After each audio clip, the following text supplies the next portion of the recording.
See lah later. Okay, so welcome. First of all, welcome everyone. This is day 5 of this just one chapter a day. So objective basically is a 30 days challenge. So the objective is to kickstart a reading habit. Okay, of course, take personal accountability, share knowledge through summary and takeaway, improve our public speaking skill, in this case face to face over the Zoom, and also ability to summarize content within a given time. I'm also guilty of that, so I will improve myself as well. Now, of course, today's day 5. So for day 5, okay, each of us are given 3 to 5 minutes to share on the title of the book, the author, and of course talk about chapter number and the topic, and give a 3 to 5 minute key summary or takeaway of the book that you are going to share. Okay, so I'm going to stop share for this one. So today we have a couple of people in here now. So today we'll kickstart with Winston. Okay, so Winston, you'll take the lead, okay, to kickstart and show Marcus what you have in store. Share with him what's your book. Okay, so I'll be sharing. I've been reading the book How to Win Friends and Influence People by Dale Carnegie. So today I'm at chapter 4. It's about becoming genuinely interested in other people. So we can make more friends in 2 months by becoming interested in other people than in 2 years trying to make other people interested in us. Because people are generally not interested in you. We are only interested in ourselves. It's just that when we take a group photo, the first one that you look for is yourself. Am I like handsome or not? Or got any weird angle or not? Yeah.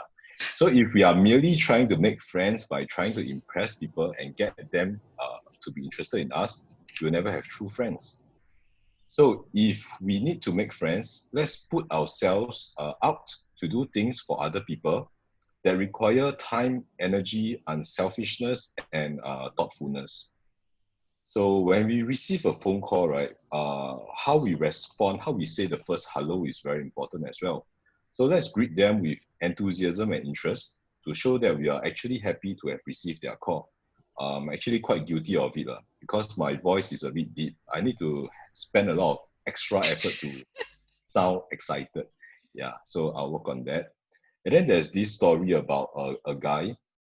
He needs to come up with a report on a bank. So for that, right, he will need to approach the president of the bank to get some confidential information. So after talking to him for a while, generally the president don't really want to talk much to him because no interest. Then so the guy, he went back, then he think, how can I get my information? So he recalled that halfway through the meeting, right, the person's clerk actually popped her head in and told him that, told the president that they do not have any more stamps to give the president's son that day because the son was collecting stamps. So he thought of that, and then the next day, he called the president again. So he told him, hey, I have some stamps for your son. Would you like me to pass it to you? So he went down with the stamps, and they spent around half an hour talking about the stamps and all. But what happened next really amazed him because the president, without the person asking, the president gave him all the information he needed and more. So this shows that by becoming interested in other people, they will automatically be, they can sense it and they will give us what we want in return. So, hang on. So a show of interest, like any other principle of human relation, must be sincere. It must not only benefit the one showing interest, and also for the person receiving attention. So we don't do it with an agenda to get what we want. We have to genuinely show the interest in the other person. And so if you want others to like you and develop real friendship, and if you want to help others and yourself at the same time, remember to become genuinely interested in other people. So that's all for chapter 4. Thank you. Okay, well done, Winston. Okay, so in relation to your business, how can this apply to your business? In application to my business, it's really going in with a helping heart. To see myself as trying to solve my clients' problem and not see them as sales and figures. So yeah, I think, yeah. Okay, very good. Okay, so yeah, of course, how to win friends, influence people. In fact, leadership is also about influencing as well, and also building relationship is also part of it as well. So next up, can have Clark. So fast Okay. So fast yeah, must always be prepared with your book. So what's your title of the book? Yes, okay. Yeah, this is my book. Everybody can see it. Okay. Yes, Mindset. Yeah, Mindset. I chose this book because of an entrepreneur have shared it. Some people said if our challenge is due to skill set is trainable. If it is due to will is harder. So we have to train or rewire the mindset. Today, what I'm going to share is this book called Mindset. It's written by the Carol S. Dweck, chapter 2, Inside the Mindset. Okay. First, I share the author of the book called The Right Stuff, Tom Wolfe. Yeah, inside the book, there is another book, another writer described the elite military pilots into two groups. One was pass all the rigorous tests one after another, and they think they are smarter than the rest. Another group was saying there's no natural born pilot. The best pilots fly more than the others. That's why they are the best. Behind the fixed mindset, there's a hidden question. If you are somebody when you are successful, when you are unsuccessful, who are you? Yeah, perhaps the growth mindset people will answer, you are the learner. Okay, one good example that this author has shared, there's a 3-year-old child named Robert. He was always worshipped by his father, Martin, that had never been a child as clever as and creative as theirs. Then this 3-year-old boy did something unforgivable. He didn't go into the #1 preschool in New York, and the family changed the way they talked to Robert. They didn't treat him with the same pride and affection. At the age of 3, he was a failure. At this point, failure has been transformed from an action to an identity. Then the mind will pop up, I fail, versus I'm a failure. This has become a fixed mindset. I fail and I can try harder. I'm failure, that's it. So every year, April of the year in US, there are thousands of letters arrive from university. Countless failures are created. Thousands of young scholars will become the girl who didn't get into Princeton or the boy who didn't get into Stanford. Even in the growth mindset, failure can be painful. It shouldn't define what it's the problem to be faced and deal with. This story reminds me the highest suicide rate in teenagers in South Korea. So I don't know whether you all have seen this before now. Yeah, you see? The red bar is the Korea, the highest suicide rate in of the world. So I think the education minister should read this book. Okay. Here comes the school story. Students with a fixed mindset, if they didn't do well in their studies, they will choose people who had done really poorly and disturb them. And students with a growth mindset, if they didn't do well in their studies, they look at the people who had done far better than them. Then new quotes, you can write it down from the NBA legendary coach John Wooden. Okay, this guy. He says, you are failure. You are not a failure until you start to blame. Okay? What he means is that everyone is in the process of learning from mistake until you deny them. So growth mindset is stretchable and fixed mindset is not. So fixed mindset get depression easily. And the outcome from these two groups are really different. For the fixed mindset, the more depressed they felt, the more things they let go. They give up anything. They don't hand in their assignment on time. They don't study, and etc. For growth mindset, the more depressed they are, the more they took action. The more they confront their challenges, the more they keep up with their lives. Although they are depressed, the worse they felt, the more determined they became. So growth mindset people believe their basic qualities can be developed. Failures may still hurt, but failure don't define them. Then the writer talked about the story of Seabiscuit, or this movie, don't know whether you all have watched it before or not. Never, okay. It's very, very old movie, right? Old movie, yeah. Tobey Maguire. I like that story. I think probably in this. It's a horse, right? Yeah, it's the horse. Yeah, it's the real story, I will probably share this movie with my kids by this weekend. Yeah. So this is the real story of a horse in US. The horse supposed to be put to sleep. That means to be killed, but ends up becoming a champion horse.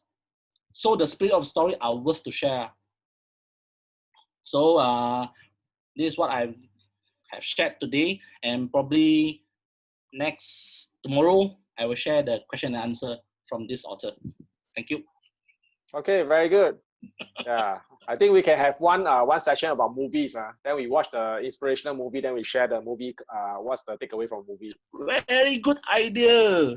Next time. And just But not we're not going to watch movie together. It's after watching movie, then we come here and we share. This one I want. This movie one I want. I don't watch movie one, huh?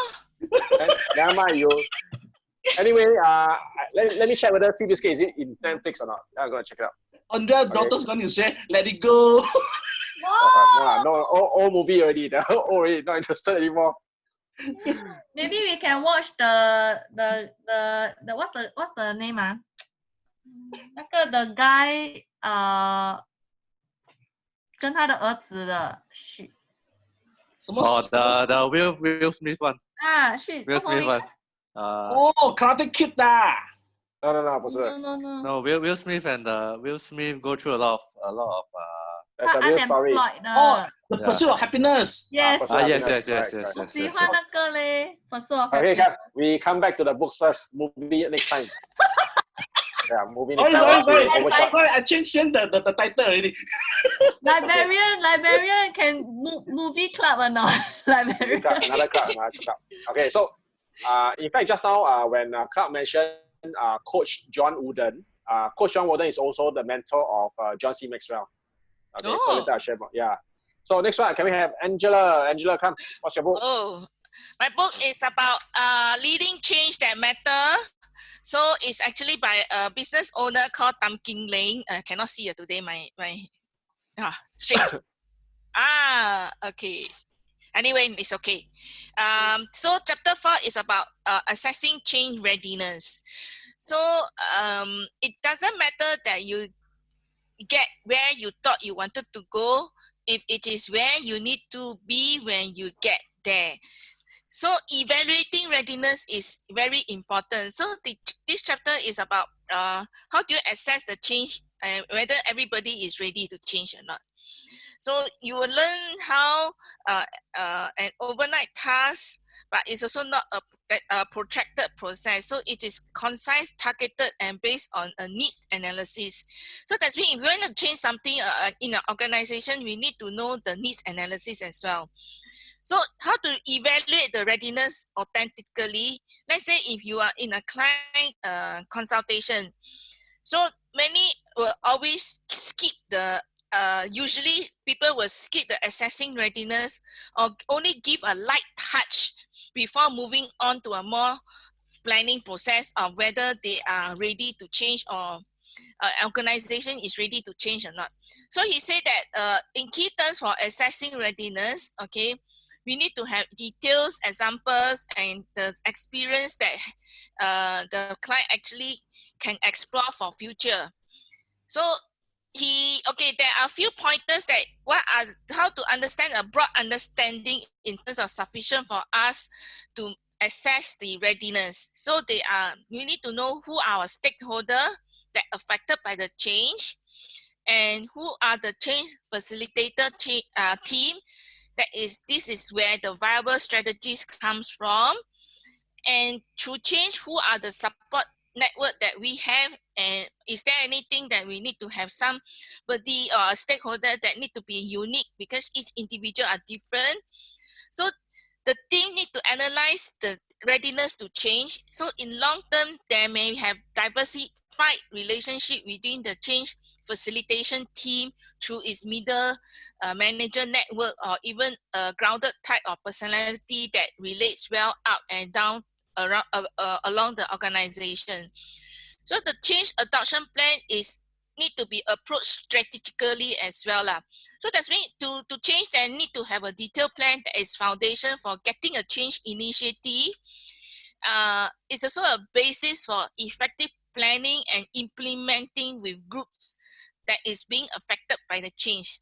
So if it is crafted and adjust to the way people react to the change and help them to also embrace it systematically as well. So this chapter really talks about assessing change. So this is the key pointers that I would say in this chapter talk illustrate to us. So the rest is more on examples. There's a lot of examples that they quote on different organizations now. So there is operational concern, emotive concern, and assumptive concern as well. So operational concern maybe will be, if we, he cited an example whereby if cash payment need to be electronic, let's say our government is also thinking about everybody should need to go into digitalization, or everything must go pay now lah. So they also helping. Remember the Fortitude budget? They also wanted to help the F&B and the retail outlet, or even the neighborhood heartland to go into this. So these are the change that the operational, who are they, who are the people who is operating. So if you were to me to relate what is in our situation right now. So emotive, that's mean the emotion part of people. How do people perceive it right now? Are they ready or not? Yeah, we need to state the whether the readiness lah. So assumption, maybe we need to also, assumptive concern is also some retail outlets have employees. Are they, so employees might be unhappy maybe with the, when it's go digitalization, everything is attendance so they can one they can write the wrong timing, come in late, they actually report late, but they say they come in early, or they go back early, they say they go back on time. So this, when it's digitalization cannot 骗了啦.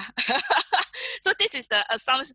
The employees might not be very happy, and will be very unhappy if anything were to go digital or change law. So this is, I think it's quite important for us to this chapter. When I read it, I say, hey, it is really what we are facing right now. We need to, before we make a change, we need to know that are they ready to change or not. Back to you, Bert. Okay, I hear a lot of changes here and there. Good change, bad change, change also. Yeah, I think the most important thing is now we need to change, especially now during the COVID situation. Okay, change is also essential. Change is also part of leadership as well. Yeah, thank you, Angela. Okay, next up, can we have Sylvia?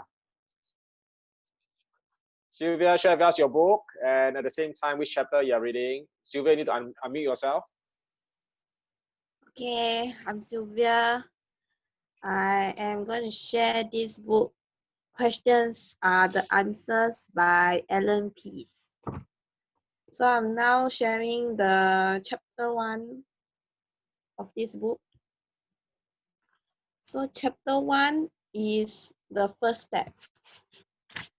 So the author, also this book is about questions are the answers, more focus on network marketing, how you can do well in network marketing. So for the introduction, you say that network marketing everyone can do. It's just that you need to know the techniques. Then so for the first chapter is called the first step. So the first step is you need to adjust your perspective to something a little bit different to discover your answer. So there is 5 rules that he gives for success. And marketing and more focus on networking is the consequence of asking more people to join you is that more people will join you. The more times you ask them to join you, the better you become at asking. So the 5 golden rule is, the first rule is you need to see more people. So see more people, you talk to more people, and then you can practice more. Then you don't like filter out those people that you talk to, like maybe you want to sell them things or what. You don't filter them out and say, oh, they are too old, they don't need this, they don't need that. You just need to talk to them and understand more about understand more so you can be successful. Then the second rule is still the same, see more people. So if you is see more people to practice to become better at your presentation, then you can be more than average people. So you practice more, you'll get got more result, and then you can be better. And then the third rule is still the same, see more people.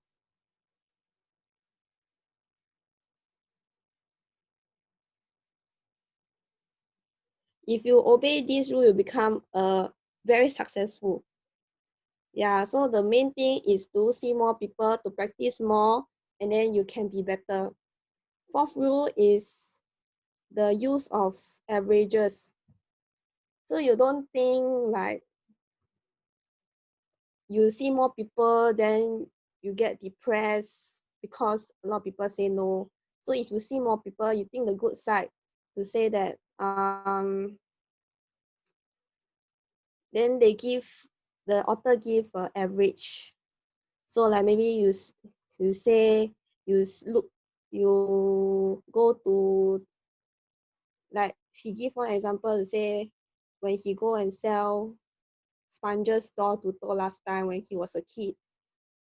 So he put like every 10 doors he knock, then the 7 people will answer the door.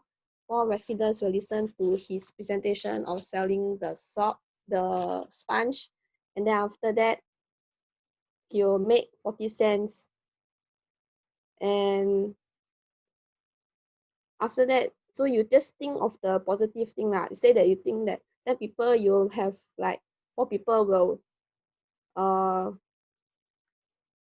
buy your sponge, and then you keep the ratio, and then you tell yourself that, you see, if you talk to many people, someone will buy from you. Yeah, so this is the key to sustain motivation and handling of rejection, is to think positive. And then the last rule is to improve your averages.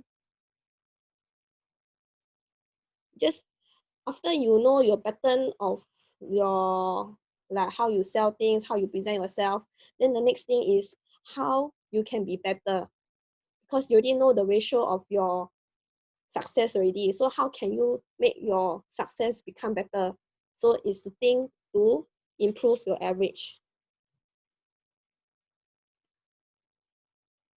And so big time success in networking is not about convincing people, it's about being organized and disciplined to see as many people as you can and as soon as possible, so that you can improve your average, and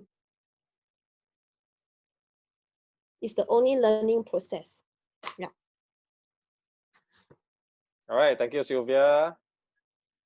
So it's a physical book, right? Do you underline the key point or highlight the key point? Don't have. Yeah, it's good to use a pencil or whatever to highlight, so that when you share, right, immediately can pinpoint to that specific area that actually interests you. Now, of course, the takeaway over here is basically in terms of the numbers. The more people you meet, the more people you talk to, you also so-called improve on yourself in terms of presentation. And most importantly, I was talking about leadership is also knowing your number. Knowing your number means to say that how many people you meet, at the same time, what's the conversion rate like? Then you work on the conversion.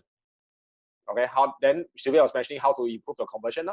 So if you find ways to improve your conversion can be in terms of how you talk, how you share about your mindset, or even to the point that increasing the number, also increasing. So play around the numbers, that's the end of it. Because we are all professionals over here. Quite a number of us are in sales related business. So it's actually a very useful book on that. Okay, questions are the answer, but there are more to that. There are some other questions as well. Okay, thank you, Sylvia. Next up, can we have Andrea? Andrea, then followed by Vera. Yeah, hello. Today is my book. Oh, yeah. Okay. Wait, I find my book. So my book is Start With Why by Simon Sinek. Okay, so actually I'm still at chapter 3. Still. Okay, so today I read a few pages only because I was a bit busy also. And I want to share this some of the examples that he actually quote why you should start with why in your business. Instead of, so for example, actually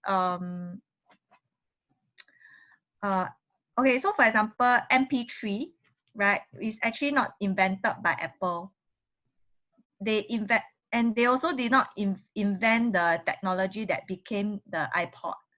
However, they are, so all these multi-gigabyte portable hard drive music player was actually invented by Creative Technology, Singapore-based technology company. And in fact, Apple did not introduce iPod until 22 months after Creative's entry into the market. So this means that, right, Creative is actually more qualified than Apple to introduce a digital music product. However, what's the difference between Creative and Apple is Creative advertised their product as 5 gigabyte MP3 player, whereas Apple advertised as 1,000 songs in your pocket. So the difference is Creative told us what their product is and Apple told us why we needed it. So this is the difference. And also, it also says that okay, so actually Apple, right, they eliminated the word. So initially their legal name in 2007 was Apple Computer. So they eliminated to become Apple Inc. What is Inc? Incorporation. Okay. Yeah. So for Apple, right, even though having the computer, the word computer in their name or not in their name, right, actually didn't limit them to what they do. So the change wasn't practical, but it was only philosophical for them. That is because they know that why they do this. Okay. Then this chapter also states that the more we hold on. Okay, so Apple's difference, right, is actually their marketing ability to sell lifestyle instead of selling a commodity. Yeah. So, and they also attract people who wants this kind of lifestyle to them. Okay, then okay, so this is the end of, because it's the next part of the chapter that I want to read again for tomorrow. So I feel that this book, right, made me rethink my business model. So I was actually discussing with my some of my team members to do webinars together. Then they told me that actually you should talk about why you are in this business, then what is the business that you are selling. Okay, bye, Vincent. Yeah, so instead of selling, what kind of insurance you have, or what is the product that you are offering, why not about yourself? Why are you in this industry, and what makes you want to, why? So it actually made me rethink my strategy in my business by reading this book and after having some discussion with my team members also. Yeah, and you know, when you start with why, right, you actually make your buyers or make your clients, right, feel inspired to buy your product instead of they feel manipulated. And they also feel that, you know, and this will bring more loyalty for your customer to you also. Yeah, okay, so that's the end of my sharing. Back to you, Vern. Okay, thank you, Andrea. I think it's a good progress. Any number of pages read is better than no pages read at all. So that's the objective of this. We move on. Okay. Okay, very good, very good. So I look forward to more of the book. And next up, can we have Vera? Speak louder. You never say The book title, author, Was which that chapter? by Robert Kiyosaki. Yes, And I'm Kiyosaki. reading chapter 2, lesson 2, why teach financial literacy. Okay, very good.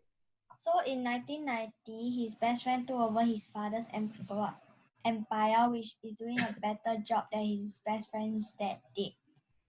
And they still see each other once or twice at a golf course. And he and his wife are wealthier than he could ever imagine.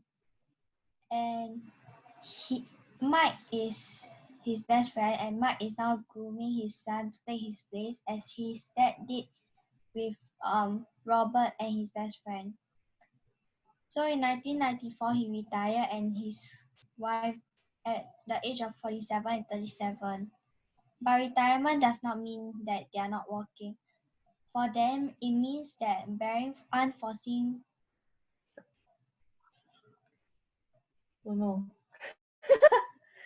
circumstances lah. Same. circumstances changes, they can work or not work, and their wealth grows automatically. So it's like planting a tree. You water it for years, and then one day it doesn't need you anymore. Its roots are planted deep enough, and then the tree will provide shade for your enjoyment. So whenever he speaks to group of people, they often ask, how do I get started? Is there a book you will recommend? What should I do to prepare my children? So whenever he heard one of these questions, he'll be reminded of this story. The title of the story is The Richest Businessman. In 1923, a group of their greatest leaders and richest businessmen held a meeting in Chicago, in a hotel at Chicago. Among them was Charles Schwab, head of largest independent steel company, Samuel Insull, president of the world's largest utility, Howard Hobson, head of largest gas company. What's the summary of the story? So basically, 25 years later, 9 of these people ended their life either dying penniless after living a few years on borrowed money, died broke, going insane, released from prison, and committed suicide.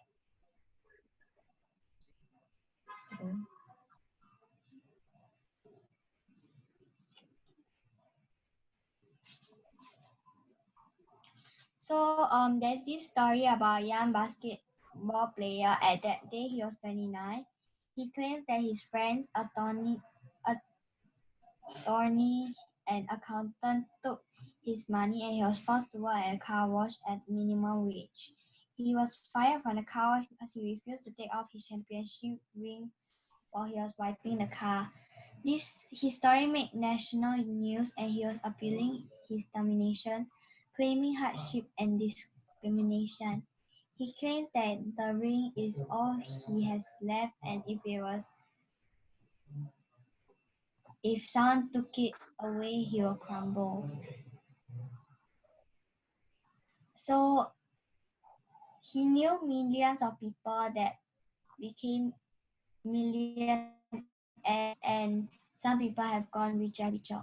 But he cautioned them that in the long run, it's not how much money you make, it's how much you keep and how many generations you keep it. So when people ask where do they get started or tell them how to get rich quickly, they often get greatly disappointed with his answer.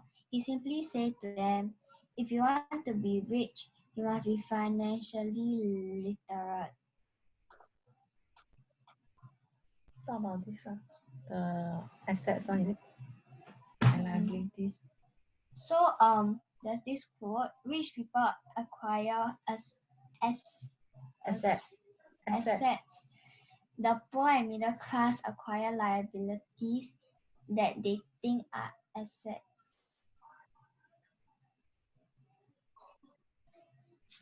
So when they were younger, the rich dad, he only drew pictures and used few words, so he and his best friend could understand the simple drawing and the movement of money.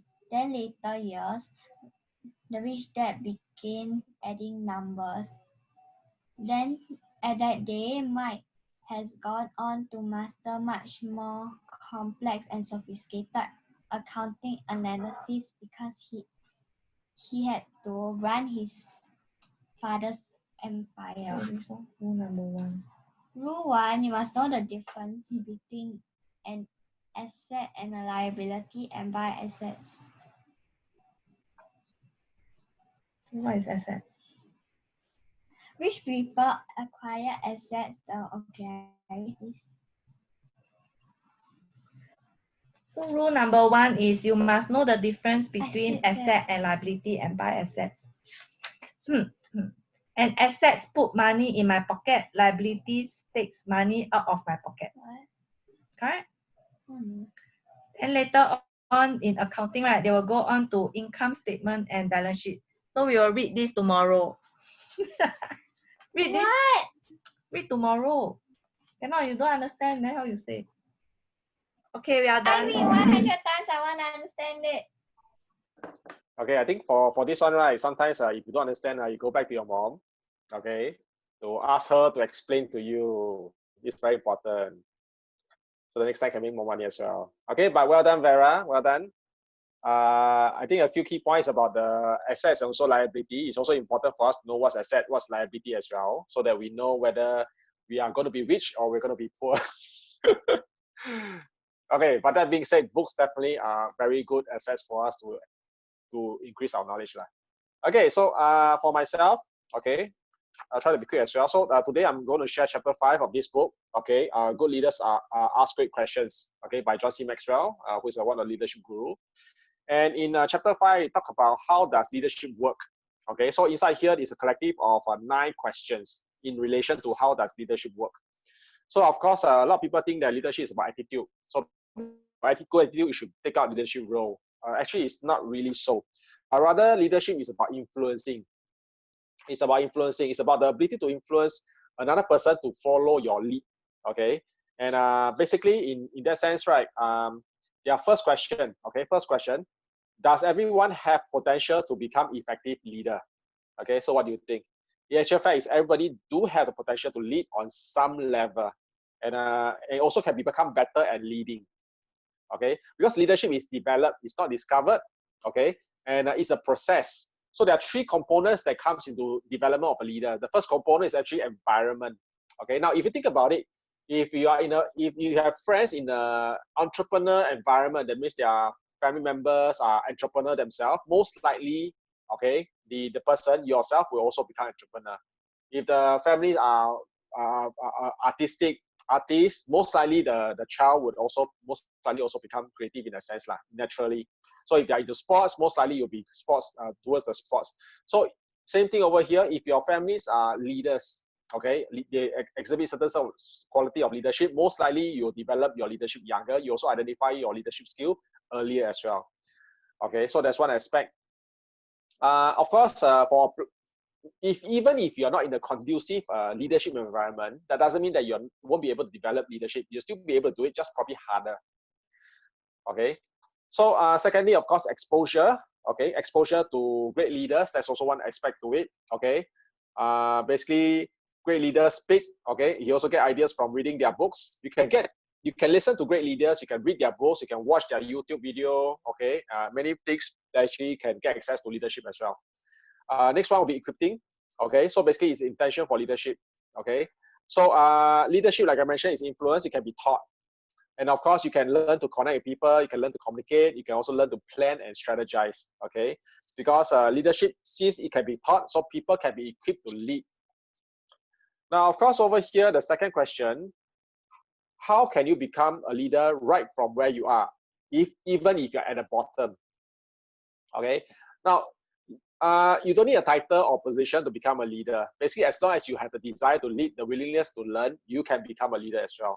So objective, the key to influencing is that leadership is influence, okay, I mentioned before, and influencing others is a choice, okay? Whether you want to influence others is a choice, be it positive or negative is a choice. Our influence is also not equal in all areas, okay? And within influence comes responsibility, okay? Because when the people have the desire to lead, they often seek leadership position because they want to have the perks and privilege. However, leaders should always serve, okay? Should always have the responsibility to actually help more people to lift them up, okay? And of course, people of positive influence add values to others. And the third question, what is the ultimate purpose of leadership? Actually, the ultimate purpose of leadership is actually to add values to others, okay? To make others better, okay?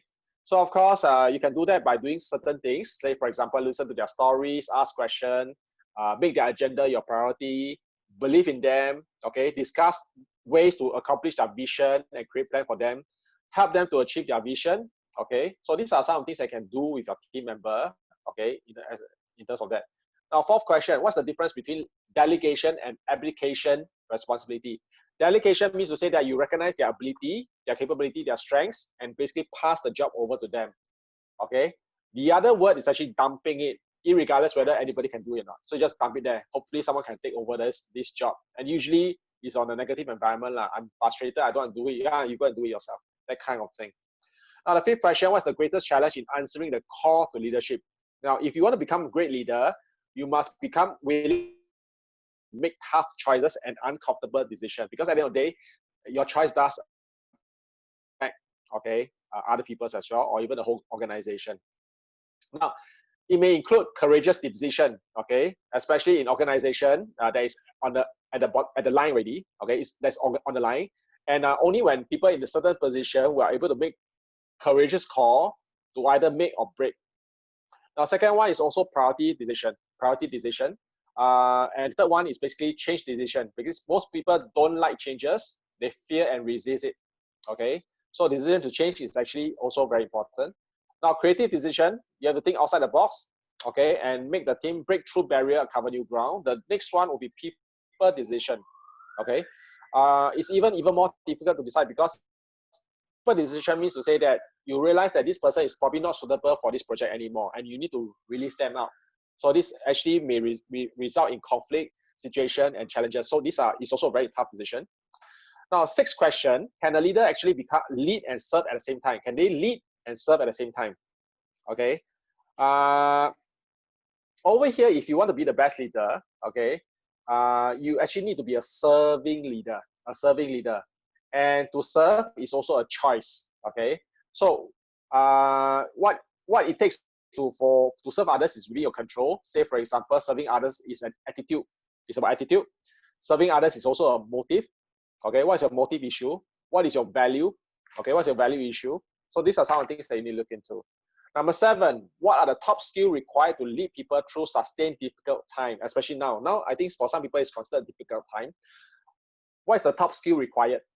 Okay, and he noticed that most of the top leader, they have a similar characteristic which is common, okay, which means to say that they are willing to confront without a doubt major anxiety of their people in their time, okay. So basically he recommend he will recommend that you lead and serve people during this difficult time by defining reality. Defining reality means to say that you need to let them know what's the situation now, okay, how does it affect you and so forth, so that the team can make adjustment when they know where it stands. At the same time, people can make good choices if they know how are things going to be. So second one is to remind them the big picture, okay. After that, help them to make a plan, step-by-step plan, okay, to reach from here to there. Then after that, help them to make good choices, promote teamwork, okay, because no team can keep winning together unless they work together. And last but not least, always give hope. The first task of leader and the last task of leader is always to give hope, okay, because hope is the foundation of change. Now, number 8 question, is it possible to be leader in all areas of your life? The answer is no, it's not possible. Okay, because influencing is a process, and that's the reason why he came up with 5 levels of leadership. Okay, different level of leadership. So it requires different aspect of it. So, however, you can invest yourself in certain aspect and focus on it to become effective leader. Now, of course, with the leadership skill improve, you can also up the level in other aspect lah. But definitely, it'll be tough to be effective in everything. Now, question number 9. What are the rhythms of leadership as you go from your 20s to your 30s to your 40s? That means as we age, okay, what is our rhythm of leadership? Now, the issue over here is that when you're in your 20s, you're probably more energetic. Okay, probably you are not making very specific choices. But as you age, right, you have less energy, but you know what to do. However, it doesn't apply to everyone. The reason for that is because some people develop their leadership quite early age. Some people develop their leadership probably at the 30s or 40s at a later stage. Okay, so he gave in terms of a seasons.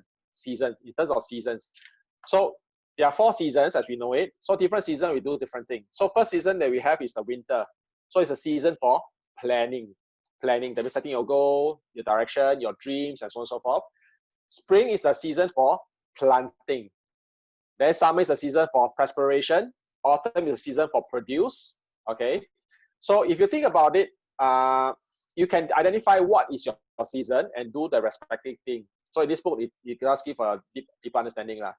Okay. So in the last paragraph, okay, wherever you find yourself, you do the right things for that season. Okay. Give it all you got and don't worry too much about the outcome. In time, you understand the seasons, work with them, and harvest will come. So if that's the end of chapter 5. Okay, good leaders ask great question. All right, thank you. Sorry, what's summer again? What's summer again? Okay, so summer is the season for perspiration. Okay, usually when talk about summer, they usually think about vacation. Okay, so time out of school, adult try to make time off, go for vacation and stuff like that. Okay, so what does summer mean for someone who does not grow food for a living? It means following through on a personal growth. That means you go for personal growth. Okay, that means you want to achieve it or live your dream. Okay, so something along that line. So it's more for personal growth lah, because good leaders cultivate themselves through personal growth. So they also cultivate relationship and grow the teams. Okay, so this aspect of it. Thank you. Yeah.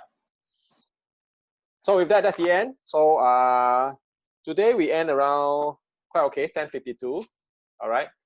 So of course, every book have its own benefit, and at the same time, you realize that some of the content is interrelated in some way, because we are talking about personal development. Personal development overall is just like the wisdom lah. It's just a wisdom, all combined together. Just a different book focus on certain aspect of it. Mine on leadership, okay, then on mindset, on changes, okay. So different book have their own benefit of it. So the good thing about this place is that we want to share what we have learned, because through sharing that you also learn as well. And I think the most important thing over here is for us to actually share it to other people outside this group too. So same thing over here. I recommend you to do your sharing in video, okay, in a YouTube, then post it in your Facebook or post in YouTube, okay. Now, even you post doesn't mean that everybody will see basically. But the most important thing that you will see. And at the same time, it's also a personal development, personal growth for you to actually have the courage to do it. So this is actually very, very important. Okay. So anybody want to share anything before we end today's session? No? Okay, so let's take a photograph. All right, Winston went off early. Or next time we should come and immediately take photograph. So remind me that. Actually, I did one without y'all knowing. So I later sent you. Okay, thank you. So that we still take one photograph. Do your heart shape. Do heart shape. Okay, maybe a bit not. Okay. Ready? 1, 2, 3. Okay, let me double check in my. You do like that. Photoshop. New. Say again. Okay, good. So I'm going to end the recording.